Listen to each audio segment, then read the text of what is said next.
Makeup करणे म्हणजे तुमच्या स्किन टोनला चेंज करणे असं होत नाही, तर तुमच्या नॅचरल ब्युटीला एन्हान्स करणे हेच मेकअपचं मेन पर्पज आहे.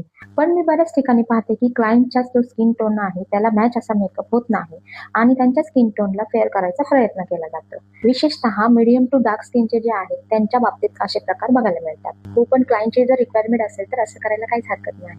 पण क्लायंटला फेअर करण्यापेक्षा तिची जी नॅचरल स्किन टोन आहे तिला अजून सुंदर बनवता येईल असा मेकअप केला पाहिजे. तर त्यासाठी मी 5 स्टेप सांगणार आहे. त्यामुळे तुमचा देखील मेकअप हा नॅचरल दिसेल, फेअर दिसणार नाही. सो व्हिडिओ हा शेवटपर्यंत पाहत राहा. पहिली स्टेप, स्किन अनालिसिस. यामध्ये तुम्हाला तुमचा skin type, skin tone, skin undertone याबद्दल संपूर्ण माहिती जाणून घेणं गरजेचं आहे. आणि विशेष म्हणजे तुमचा फेसचा आणि नेकचा जो स्किन टोन आहे यामधील डिफरन्स सुद्धा तुम्हाला जाणून घेणं खूप गरजेचं आहे. दुसरी स्टेप आहे ती म्हणजे स्किन डिस्कलरेशन करेक्शन.